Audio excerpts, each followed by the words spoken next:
This training will provide an overview of CACFP Serious Deficiencies from Chapter 25, Serious Deficiencies, Suspensions, and Terminations. This video is presented by the Oregon Department of Education Child Nutrition Programs, also known as ODE-CMP. In this training, we will cover the background information for serious deficiencies, including definitions of terms used in the serious deficiency process, the federal regulations, and the list of serious deficiencies. Additionally, we will cover the steps of the serious deficiency process.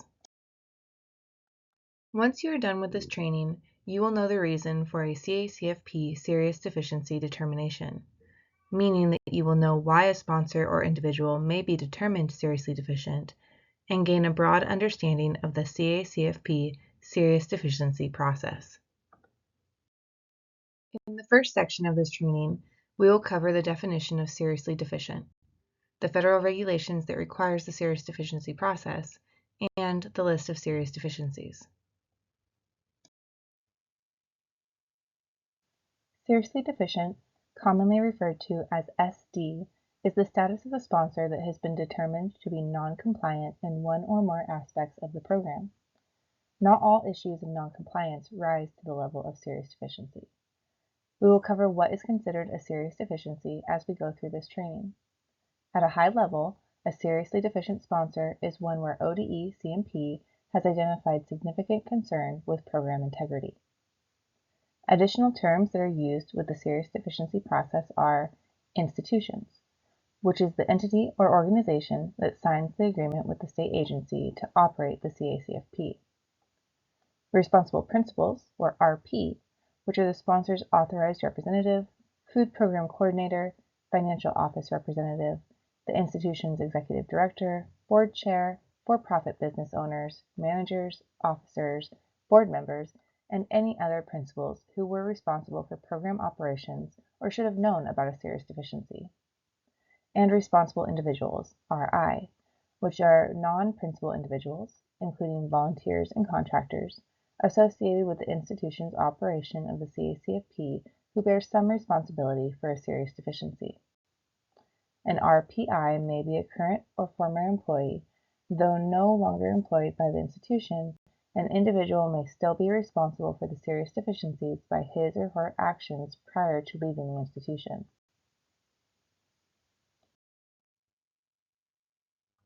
USDA Regulation 7 CFR 226.6 C3II provides a list of serious deficiencies for sponsors that are actively participating on the program. These serious deficiencies may be identified during an administrative review or investigation. 7 CFR 226.6 C3II describes the state agency's responsibility for notifying the participating sponsor of the serious deficiencies and the required steps of the serious deficiency process. 7 CFR 226.6 C2II and 7 CFR 226.2 C2III provide very similar information but are specific to serious deficiencies that occur during a sponsor's renewal application. The federal regulations discussed on the last slide provide a very specific list of serious deficiencies. For participating institutions, this includes submission of false information on the institution's application, failure to operate the program in conformance with the performance standards set forth in paragraphs B1 XVIII and B2 VII of 7 CFR 226.6, failure to maintain adequate records, claiming reimbursement for meals not served to participants, claiming reimbursement for meals served by a for-profit center during a calendar month in which less than 25% of the children in care were eligible for free or reduced price meals, any other action affecting the institution's ability to administer the program in accordance with program requirements. As you can see on the screen, there are 21 serious deficiencies listed in the regulations for participating sponsors. While some of the serious deficiencies on the list are very specific, others are more general. Next, we will cover how ODE-CMP uses the regulatory list of serious deficiencies to determine when a sponsor is seriously deficient. It is time for a knowledge check. Which of the following is not a reason a sponsor may be called seriously deficient? A. For-profit sponsor claimed reimbursement for a month where less than 25% of the participants qualified for free or reduced price meals. B. A sponsor did not maintain any point of service meal count records, attendance records, or menu records. C. A sponsor miscalculated the meal count records when consolidating and overclaimed by 5 meals. Or D. A sponsor knowingly submitted false information on the program application. The answer is C. Errors happen, and no one can be perfect all of the time. A small consolidation error when submitting a monthly claim on its own is not a reason a sponsor may be called seriously deficient.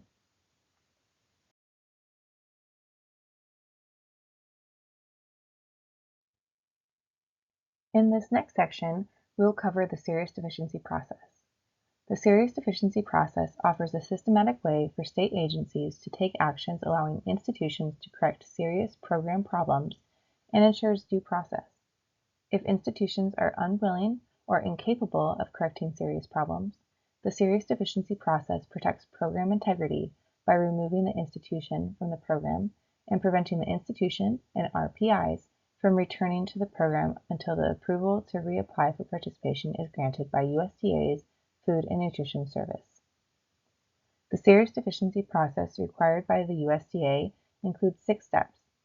ODE-CMP has added a 7th step to support our sponsors. We will cover the first 5 steps during this training.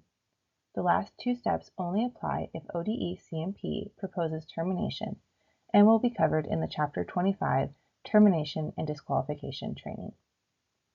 The steps covered in this training are identification of serious deficiencies, notification, technical assistance visit, corrective actions, and temporary deferral or proposed termination. A sponsor may be called seriously deficient if they are out of compliance in an area cited in the federal regulations as a serious deficiency and/or the sponsor is significantly out of compliance in a specific area or areas. When ODE-CMP determines a sponsor to be seriously deficient, we look at a number of factors, including but not limited to length of time on the program, are the findings systematic, procedural, or clerical, and are these repeat findings that have not been permanently corrected? ODE-CMP considers the regulatory list covered on the previous slide, along with these following factors when determining a sponsor as seriously deficient. The severity of the problem. Is the noncompliance on a minor or substantial scale? The degree of responsibility attributable to the sponsor. Were the issues of noncompliance inadvertent errors of an otherwise responsible sponsor, or is there evidence of negligence, conscious indifference to regulatory requirements, or even evidence of deception? The sponsor's history of participation in the program. Is this the first time the sponsor is having problems, or has noncompliance occurred frequently in the same areas for the sponsor? The nature of the requirements that relate to the problem.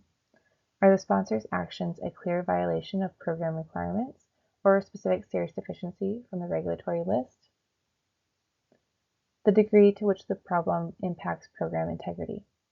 Are the violations undermining the intent or purpose of the CACFP, such as misuse of funds for non-program purposes, or simply an administrative error? If ODE-CMP determines that one or more findings rise to the level of serious deficiency, the sponsor will be determined to be seriously deficient. Additionally, those responsible for the oversight of the program, also known as responsible principals, and those directly responsible for the serious deficiency that may not be in an oversight role, also known as responsible individuals, will be determined to be seriously deficient. Responsible principals are commonly the authorized representative, food program coordinator, and board chair. This may also include the financial office contact or others listed in CMP Web as having program oversight roles. Responsible individuals may not be listed in CMP Web as having oversight, but are responsible for the errors that resulted in the serious deficiency. This may be the head cook or an individual that was a responsible principal during the time frame the serious deficiency occurred, but is no longer with the organization.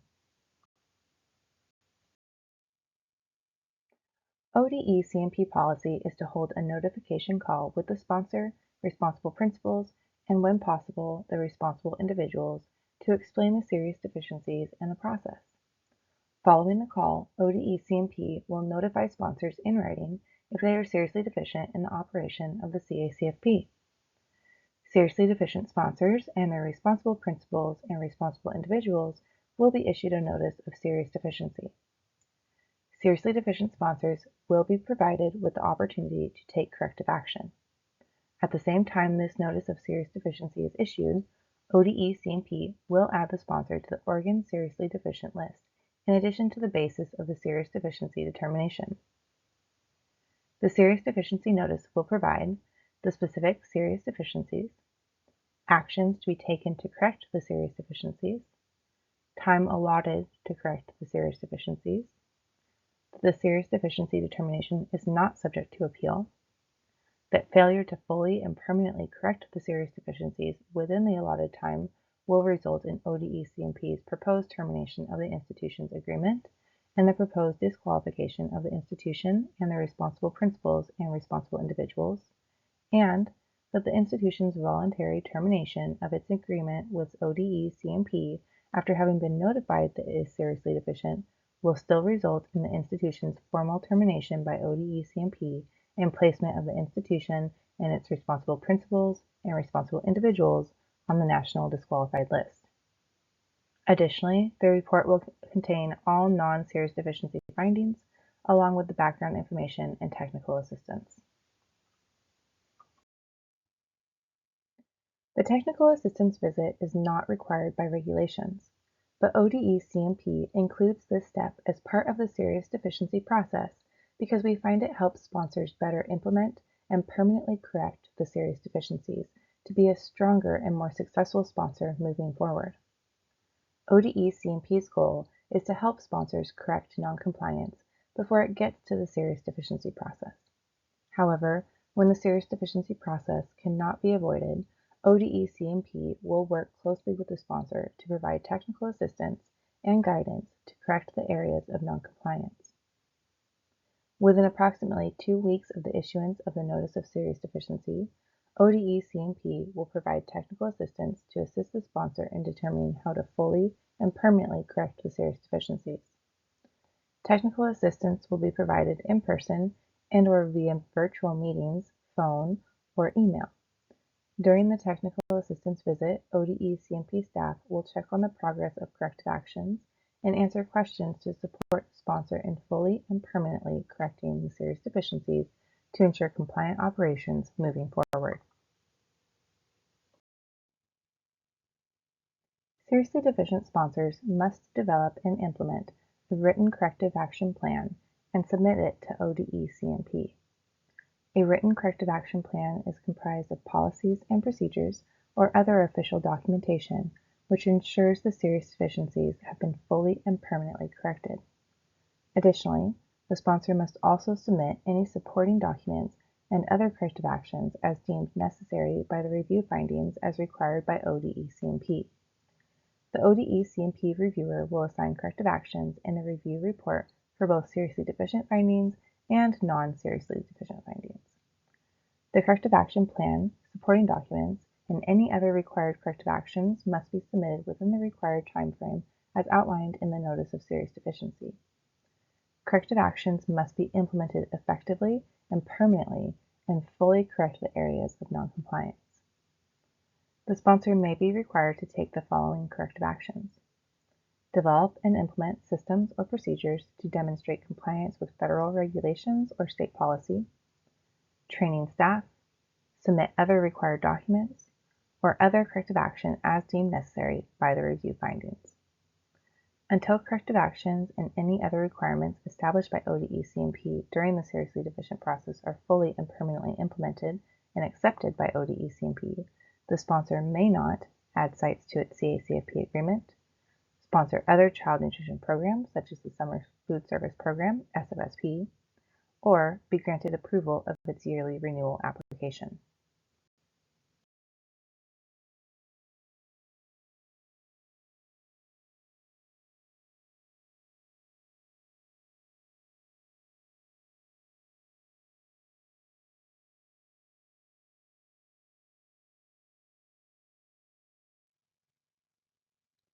When the written corrective action plan has been evaluated and approved, ODE-CMP will temporarily defer the serious deficiency determination. ODE-CMP will notify the sponsor, the named responsible principals, and responsible individuals in writing that the ODE-CMP has temporarily deferred the serious deficiency determination. The sponsor may continue its participation in the CACFP. ODE-CMP staff will conduct an unannounced follow-up review to determine if corrective actions have been permanently and fully implemented.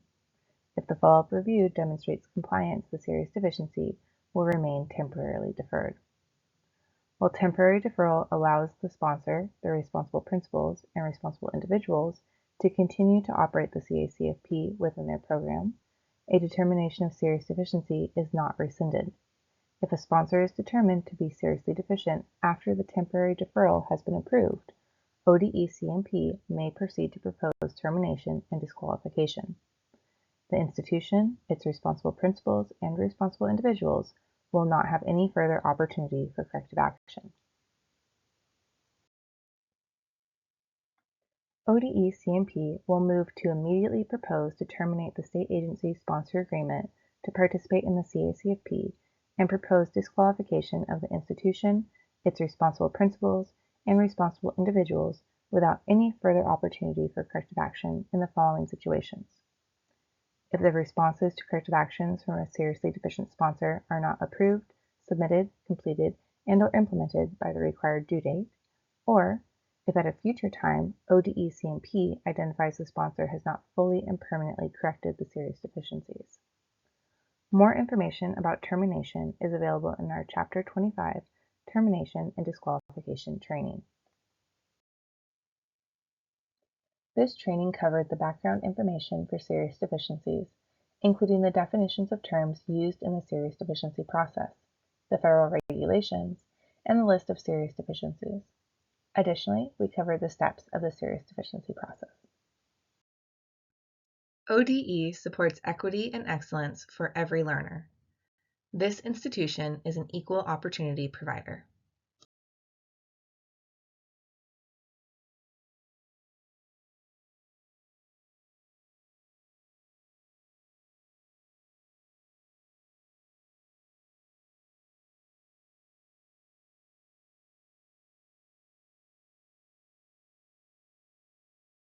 Thank you for taking this training.